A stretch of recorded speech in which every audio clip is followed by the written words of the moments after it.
here tonight with Greg Groves, Gray Bush, old man, or grandpa, as most of us call him. Thanks. Greg, well, you are the oldest person in the group, so it's fitting. What are we looking at tonight, Greg? What is this? 2020 custom Honda Monkey. And you won first place Honda Monkey at the Smoky Mountain Small Bore Rally. Correct, this for year. My class, and then I also got People's Choice Award. Which he's a lot more excited than that. We'll put that in the video. He was a lot more excited than he is right now. Correct. People's Choice! Let's go! That goes to Greg Groves. Yeah!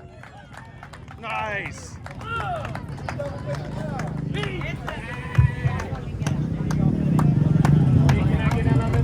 Let's go, Greg. Absolutely killing it. Good job, Greg. You deserve it, buddy. Thank y'all. Appreciate it, man. Thank y'all. Thank you for fucking voting for me. You know what that is, Greg? Thank you for voting for me. That's Chopper. Thank y'all for voting for me.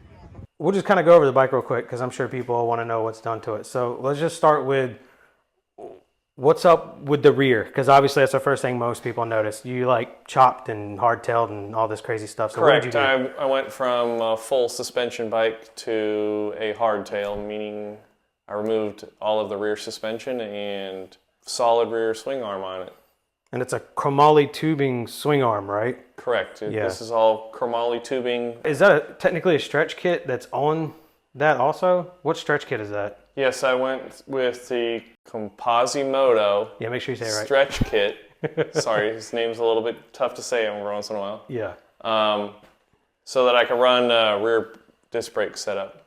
Nice. While we're back there, we can talk about the wheels. Obviously, those are stock looking wheels, but aren't they widened or something? Yes, these are OEM OG Big money. Anki rims that have been widened to a 13-inch rim. I guess we'll just kind of work our way forward. So going from there, you got the cheeky seats.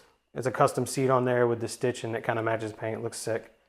Yeah, I bugged her for about 2 months. She pretty much nailed it, dead nuts on. Yeah, it looks great. Compared to the stock seat, the stock seat is comfortable, but that seat looks baller. Yeah, it flows with the frame a lot better than most of the other seats. I like how you can see the frame, more cafe racer style look. Correct, that's what I was going for. So the tank sits more, like the paint line, it sits more level than like a stock. Correct. The tank normally from the factory has a slant downwards, so the mount for the tank was cut off and then it was lowered 2 7 or 2 3/4 of an inch It looks to sick. level it out, and then which required also the seat pan to be dropped to match the tank. Yeah, I sat on it. It does not feel like a regular monkey. It's pretty wild. G-Craft kickstand, monkey rear set covers, shifter from G-Craft on there, the SMR stator cover, because it was the only one that flowed with the chain guard. Every other one I tried, it didn't fit with the chain guard. On the other side, you got what cover? That's a Takagawa cover on the other side. Yeah, it looks sick too. It's got a Yoshi exhaust, which I know you changed out the tip. You got like a polished tip, and then you got the brushed I went aluminum. with their Builder Series setup, which is basically you buy a muffler from them, and then you can fabricate whatever you want with it. Obviously, the motor's not stock. I mean, you see, the fuck? I will smash your phone, Greg. Yeah, thanks. Quiet on set. Anyway, all right, so, oh my God. I can't work like this, Nick. Kind of go over what's done to the motor, because obviously it's not stock. Yeah, the motor was built by Thomas. It's a Koso 170 kit, has been ported and polished. It also is running Mopower's cam cover, lifter covers, and then it also has a bunch of parts from Gromfather's, which is their stud and stud nut kit, their oil cooler mount, full A-Racer setup, RC2 with the AF2 module, the O2 sensor from them also. I like where you put the O2 sensor. It's like tucked and hidden in a way. Correct, that's why I you can't see chose it. the Hindle pipe over. Honestly, I didn't even know you had an O2 sensor on the bike till you just pointed it out. So that's pretty good. that's the reason I went with the Hindle pipe, because of the location of it. It tucks it up underneath the frame. So yeah, it looks good that way. What you got up top, like bar wise and all that? I went with the Rough Shop bars. It had Mike Hood delete the... Shout out to Mike Hood. It's a friend of ours, by the way. Deleted the switch that's on the left-hand lever. And we also went ahead and deleted the entire left-hand controls, so there's no headlight switch, no horn button, no turn signal button on that side at all. Took the ignition switch and removed it from where it's mounted between the handlebars and put it on the opposite side of the seat here. Yeah. So that I could take my gauge and bring it in closer to the bars.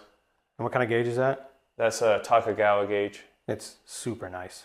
Yeah, it fits in there real nice, and it also gives that cafe racer vibe. The other crazy thing you did was the forks. Explain what you did with those. The forks are attached to a custom triple tree manufactured by a company named Piranha. I ended up taking the forks and removing the gold anodizing off of it. It took me about 8 hours total to do both of them. I got about halfway through. Obviously, I finished one, and at that point, my fingers were basically bloody from sanding. Yeah. So you sanded the ridges down. Yeah. You're a maniac, bro. So mention that. That's insane. That's one of those things where, like, when you, as far as like putting it in the show, and you won, obviously, rightfully so. You should have. This bike is insane. But the fact that you put that much detail into just forks is insane. You're a madman. I love it. And it looks sick. Yeah, so... And you sand them down. There's about 8 hours, probably a little bit more than 8 hours in those forks alone, just getting them to be polished. And it's one of those little details that most people probably don't even notice. And it's one of those things I'll never, ever do again, even if somebody pays me thousands of dollars. Yeah, so hit up Greg if you want your forks. Please don't. He said it'll cost you $10,000. Yeah. And it takes him a year. Probably the only thing that's left is the fender. Yeah, I went tell about that. And located in Thailand a tie spec even. Correct, tie spec. Literally, this is a tie spec Honda Dax front fender. It took about 3 months for me to get it because I had to do a Google translation with somebody I had no clue who they were, other than which is crazy. Just an Instagram person that I kind of just winged it and trust the person.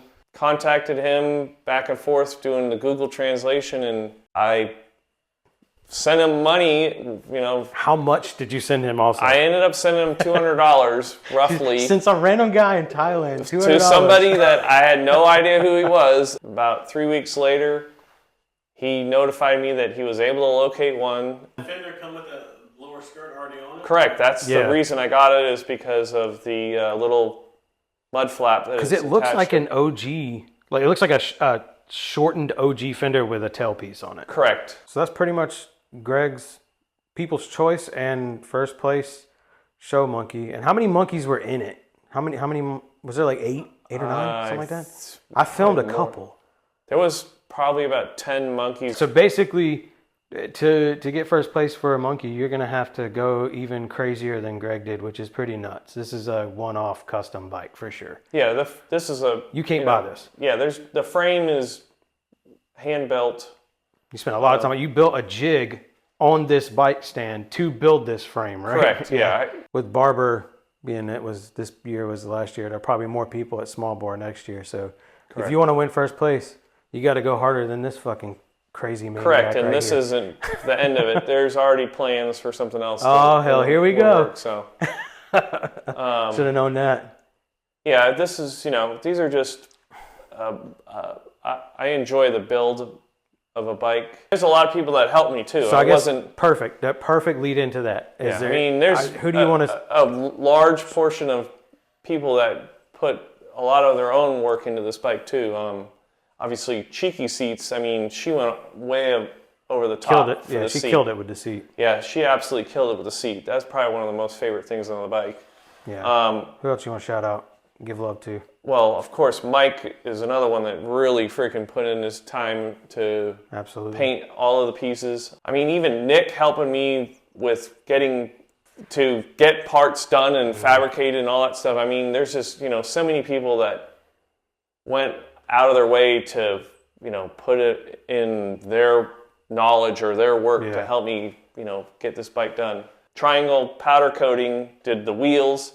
And they absolutely killed it. They look amazing. Yeah, they absolutely freaking dead nuts on the color. We tried to match the tank, and I am pretty damn certain they got about as close as you could get. This was powder coated professionally by Top Coat.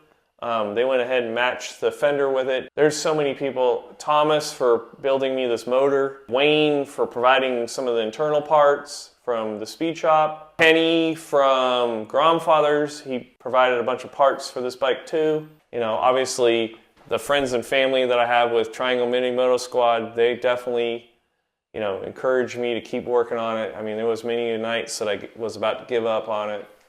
I'm glad you didn't. You know, obviously I have 2 daughters that, you know, they were wondering, yeah. What are we getting for Christmas, Dad? What? Yeah, their birthday presents were compromised, you know.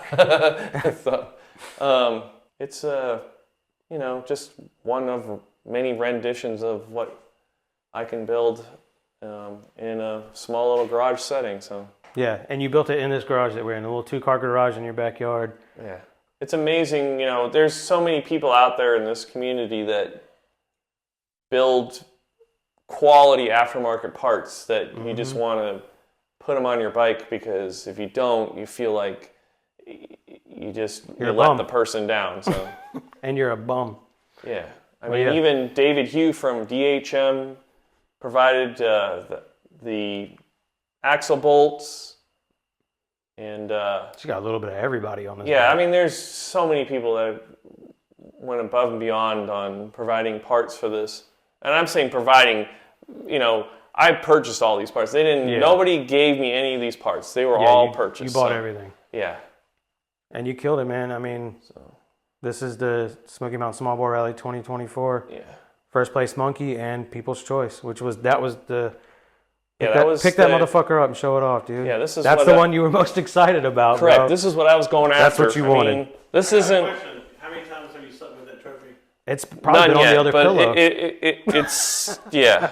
I mean, this isn't like one judge's decision. This was the entire People's Choice. People that were at the show, they chose my bike over others there. I mean, don't get me wrong. There was others that were very well done. Yours is the best, though. Fuck everybody else. No, I'm just joking. It was super quality. You won. You won that shit fair and square. Correct. Yeah, there was a large portion of bikes there that I was really impressed with. Yeah, for sure. But you know, at the end of the day, I worked my damn ass off for this damn trophy. Yeah, you fucking earned it, dude. Choppa.